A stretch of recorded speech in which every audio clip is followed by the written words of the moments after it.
It's Monday, and that so happens to be the day that I like to talk about monsters. Hello, and welcome to Monster Mondays. I'm Jeff Arbuckle, co-host of the podcast Film Seizure, that you can catch each Wednesday morning at filmseizure.com or at a number of podcast providers online. October's theme of recognizable classic monsters done in new ways continues with this 1994 gem with a massive name in the director's chair and a heck of a cast. Wolf. Now, the director for this romantic horror film is Mike Nichols. Now, Nichols got to start directing television before shifting to theater. His theater career started in 1960 with An Evening with Mike Nichols and Elaine May. Now, May was his comedy partner for a long time. In fact, she contributed to Wolf's screenplay uncredited. But then Nichols moved on to plays like Barefoot in the Park, The Odd Couple, before eventually doing shows like Annie in the 70s. When he transitioned to film, he probably couldn't have done much better than his first two films, Who's Afraid of Virginia Woolf and The Graduate. Who's Afraid of Virginia Woolf was nominated for a staggering 13 Oscars in 1967. It's one of only two films in history to be nominated in every eligible category for the year in which it was nominated. Cimarron was the other one, the only other one. But Nichols was nominated for Best Director for the first film that he ever did, and he followed that with his very next film, 1 year later, The Graduate, which was nominated for 7 more Oscars. This time, for The Graduate, he won Best Director, and it's the only Oscar that was won for that film. And he would receive 3 more Oscar nominations in his career, twice more for Best Director for Silkwood and Working Girl, and once more for producing the Best Picture nominee, The Remains of the Day. After passing away, Nichols was lauded as perhaps one of the greatest comedy directors in American film history. But what's he doing directing a romantic horror film? Well, hang on. Starring in this film, of course, is Jack Nicholson. Now, Nicholson worked with Nichols a few times over before this. Nicholson appeared in Carnal Knowledge, The Fortune, and Heartburn. All of those films have an element of comedy, as does Wolf as well. Wolf is a little bit more of an allegory, and yes, it is certainly much more romantic in nature and certainly has horror elements in it, but there is a little bit of a black comedy in there too. Along with Nicholson, we have powerhouses Michelle Pfeiffer, who appeared with Nicholson in The Witches of Eastwick. We have James Spader, who is always incredibly high energy and a scene stealer. Richard Jenkins, who plays our main detective that comes in the second half of this movie. He was nominated for an Oscar for a wonderful role in Guillermo del Toro's The Shape of Water. And then, of course, we have Christopher Plummer, one of the greatest Klingon characters ever. And I'm talking about General Chang in Star Trek VI. But there were a couple of things of note to bring up about the casting. Originally, the role of Charlotte, who does get played by Kate Nelligan, was originally signed to be Mia Farrow, but due to concerns from the production company in the studio over the recent controversy of Woody Allen becoming involved with his and Farrow's adopted daughter Soon Yi, Farrow was dropped from the film. And additionally, at the height of her career after Basic Instinct, the role of Laura was offered to Sharon Stone, but she turned it down, and then it was then given to Michelle Pfeiffer. The writer of the original script for the film, Jim Harrison, had major disagreements with Nichols, and he ended up leaving the production. And he did end up, and I don't know if this was a condition from leaving that, but he did end up with an associate producer or some sort of a producer credit on it. But he pretty much hated the final product. While he still had credit for a few more films in his career, including Legends of the Fall, in 1994, the same year as Wolf. Ultimately, he left Hollywood over his experience on this film. And it's kind of interesting because I think he had slightly different idea that I wonder if it would have come out a little bit darker if we'd have gotten his version of it. But one more note of controversy that is not related to casting or behind the scenes stuff came in the form of the film being delayed because of reshoots.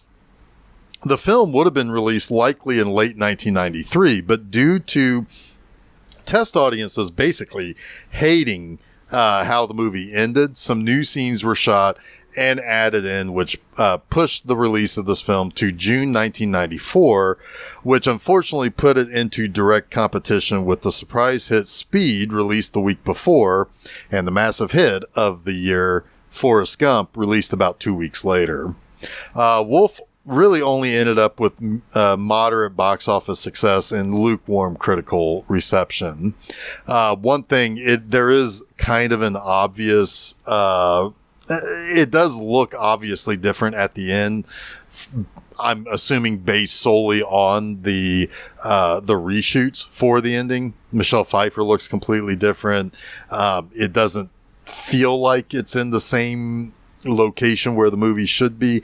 You can tell that there was a new ending film. But let's talk about the film and find the things to like about it despite the adversity that it experienced.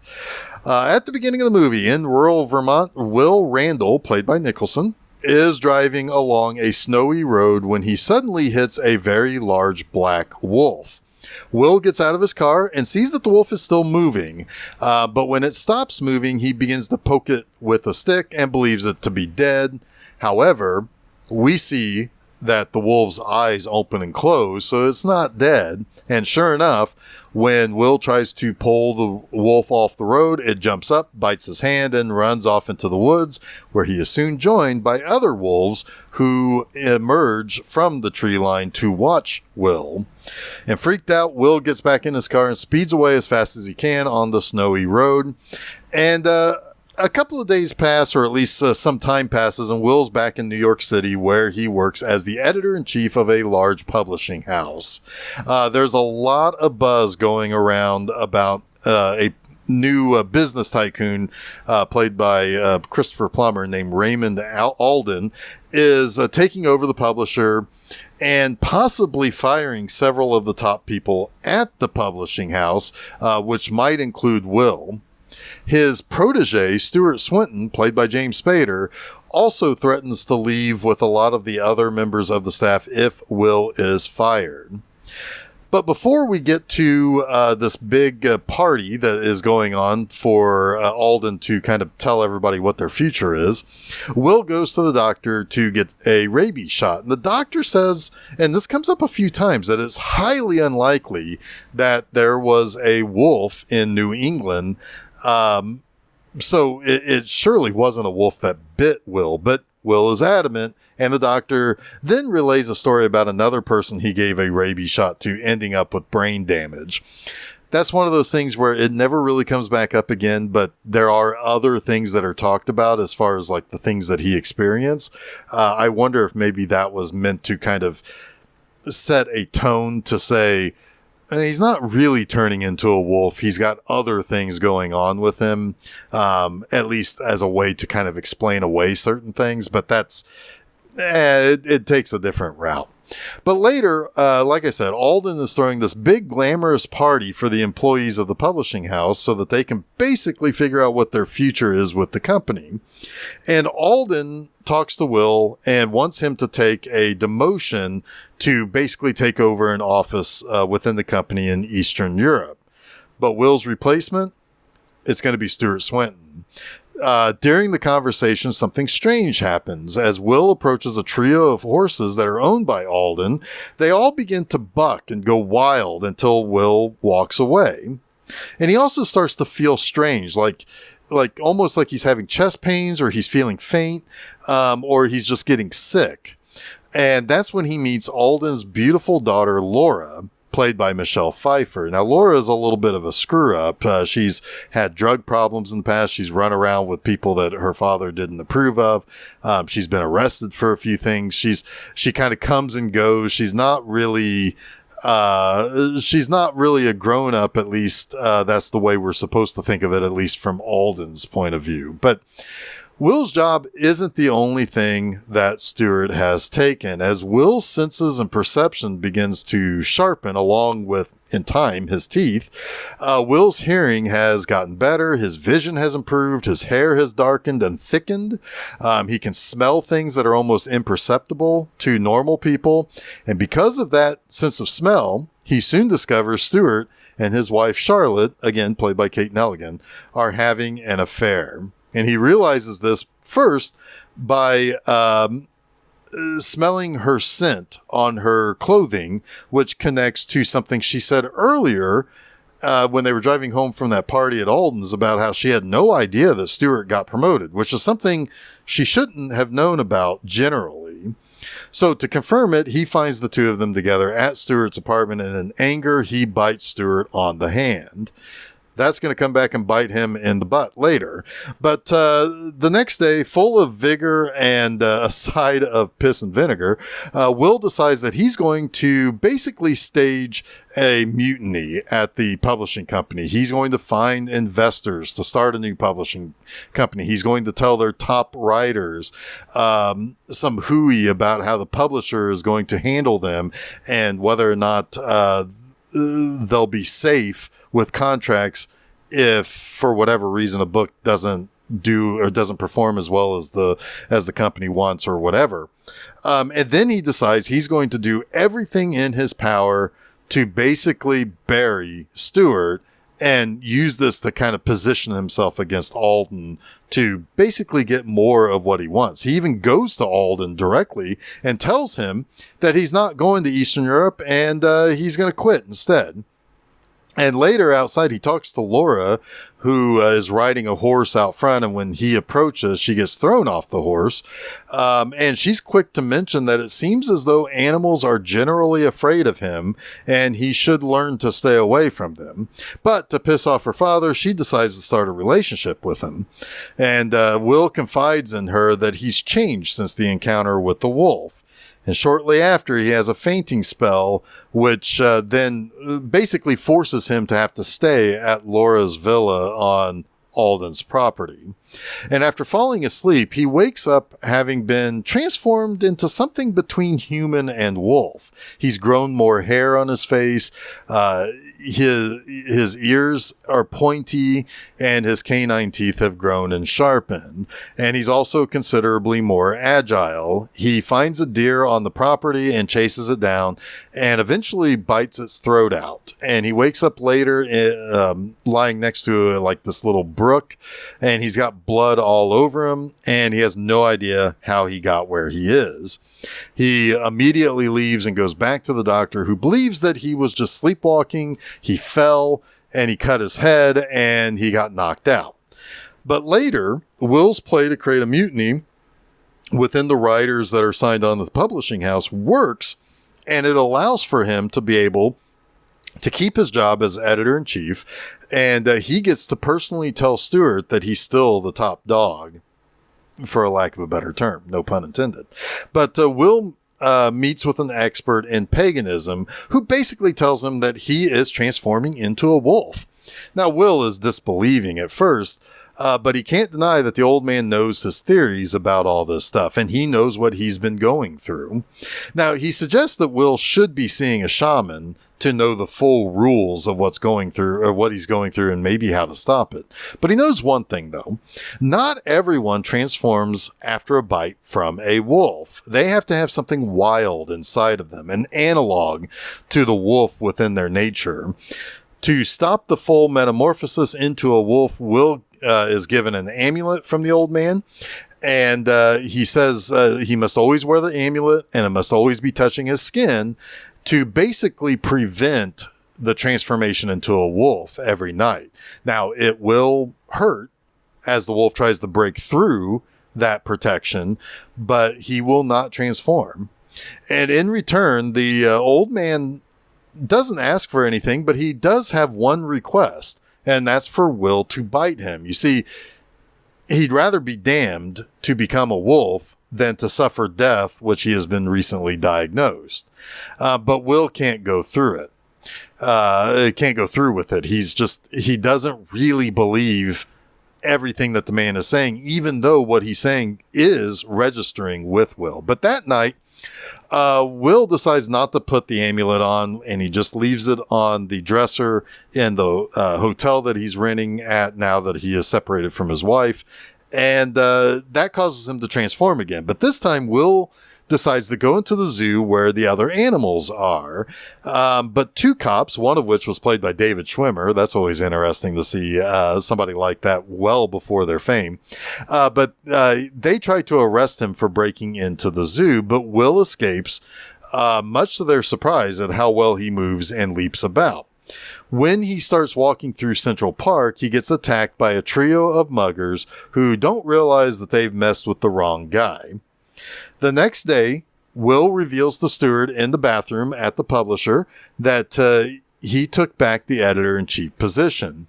Then at the urinal, Will fires Stewart and then basically pisses on his leg where he says he was marking his territory and that Stewart simply got in the way of him doing so. When he's left alone in the restroom, he cleans himself up at the sink, but soon discovers that there are 2 fingers of one of the muggers in his pocket. Later that evening, Laura visits Will, who finds him handcuffed to the radiator in his hotel room.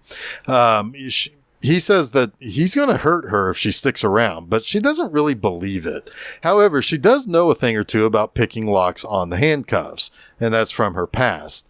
She says that either he's cursed because the best people have the worst things happen to them in life, or he's got brain tumors that are causing all the things that he's experiencing. See, like I said, it kind of ties back to like trying to find a medical reason for the things happening to him. Is it rabies? Is it...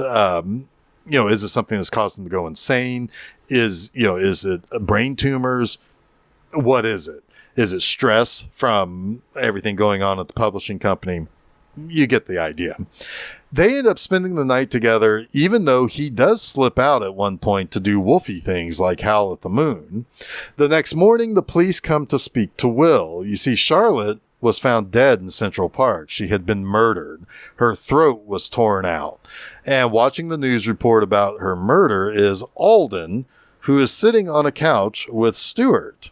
And Stewart puts the thought in Alden's head that perhaps Will is guilty of murdering his estranged wife.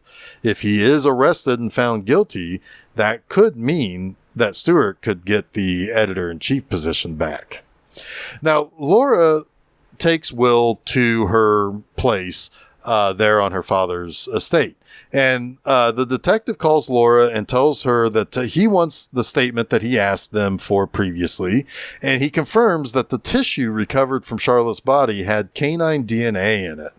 Now she's terrified of Will because it turns out maybe he does turn into a wolf. Laura goes to the police station to give a statement where she runs into Stewart, who is acting rather bizarrely and starts saying she has a very interesting scent about her. Also, his eyes are getting kind of freaky. When Stewart gets called in to speak to the 2 detectives, she ends up leaving and makes plans for her and Will to leave the country. Stewart follows and plans to attack both her and Will at the Alden estate. And Laura discovers that the amulet is still, he's still wearing the amulet. Will is, that is, and it has prevented his transformation. He's still basically regular Will at this point. In fact, before she got back there, we saw him resting peacefully.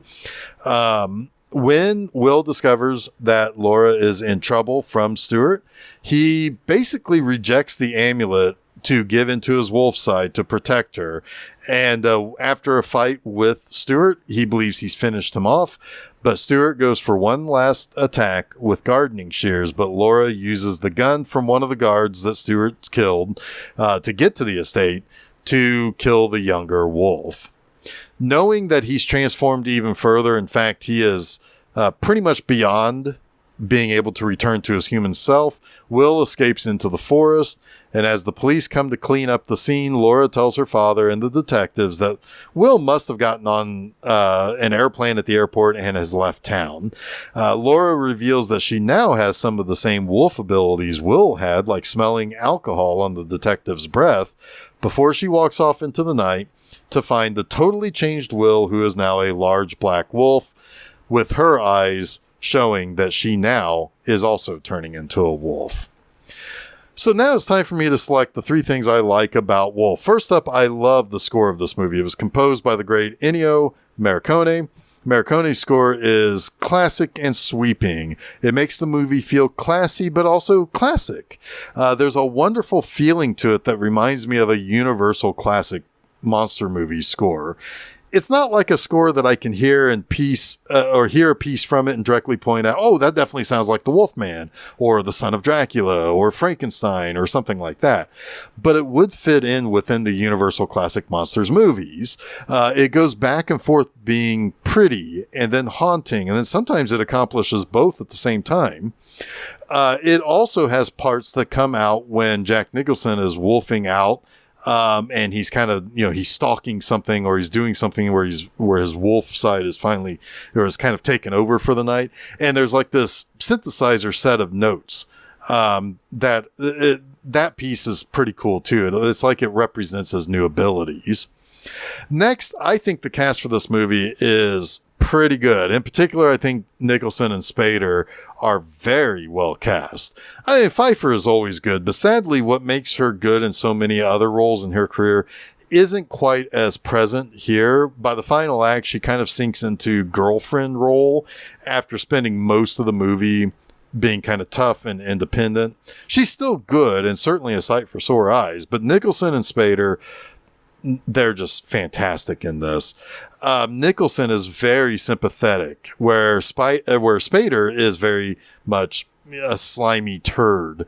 If you think about the two actors, they kind of have this parallel in their careers where Nicholson consistently stuck out in his roles until things went big for him. Spader also stuck out earlier in his career and was very much a scene stealer. Now they are here together, basically jockeying for dominance in their roles. And, these are two guys who are both incredibly memorable anytime they ever appear in movies throughout their careers. And they're coming into this movie at different points in their career. And it's great. They're great in it. And I like both of these guys. And I always have. I mean, Jack Nicholson has always been my favorite actor, and Spader is just, like I said, a scene stealer. You almost have to keep your eyes on him because he's so interesting at times in roles. If you like these two actors, then you'd like to see them together here. And from the very beginning of the movie, you have a man in Will who is fading in his career. That's what makes him a little bit more sympathetic. He tries to be a good guy. He actually probably is a good guy, but he's middle-aged and not getting out of the way of the younger buck who is much more of that 80s and 90s and willing to do underhanded tactics to get ahead in his career that Stewart represents. When Will is rejuvenated by his wolfy powers, his skills are better than Stewart's tricks. And when Stewart gets wolfy powers, he has less scruples and goes pretty evil. I really appreciate how they are represented, not just in the movie, but if you kind of extrapolate that out to the two actors' careers, it's actually very well handled with that.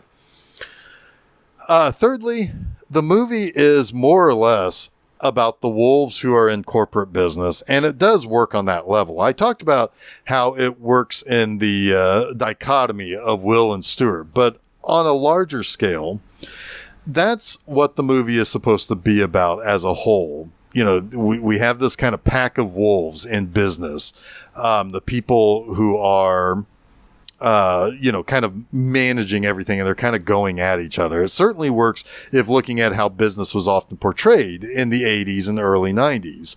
It's the idea, like I said, that Will, Stewart, and Alden are all these wolves devouring each other and snapping at each other with their big teeth to kind of mark their territories and what have you.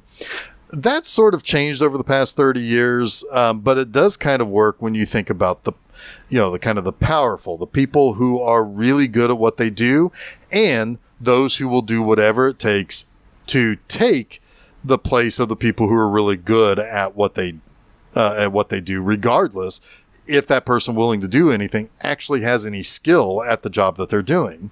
That third guy portrayed in this by the Stewart character, James Spader's character, he doesn't really seem to have any editorial skills. He knows how to kiss butt. He kisses the powerful guy's butt. He kisses the butt of the guy who is his mentor, and he kisses the butt of a client to convince her to leave the publisher if Will is fired, as a way to basically suck up to her so that when Stewart already knows what's going to happen, he's already made a friend with her, and she's not going to end up doing what Will thinks she's going to do. So the movie is well constructed in that way to put these guys as the main players in a wolf pack who are jockeying to outdo each other. When I first saw this movie 30 years ago, I didn't quite get that other than the surface elements of their characters. But being in a career and having become an adult in the real world and been in the rat race, or I suppose wolf race, if you will, I generally like this movie because it is portraying life and business and careers somewhat realistically. And yes, I even include the literal wolves that are in this movie, making it seem like that's what these business people sometimes turn into. But that wraps up this week's Monster Mondays. You can catch new episodes of Monster Mondays each Monday at filmseizure.com. Don't forget to follow Film Seizure at Facebook, Threads, Instagram, and Blue Sky. You can also subscribe to Film Seizure to get both the Film Seizure podcast and Monster Mondays at your favorite podcast providers, as well as YouTube. You can also check out my website, bmovieenema.com, to read new reviews every Friday morning. Next week, we wrap up this month of spooks done in different ways with a late 80s teenage spin on the greatest of all mad scientists. Join me as I talk about this year's fun little dark romantic comedy, Lisa Frankenstein. Until next week, stay spooky.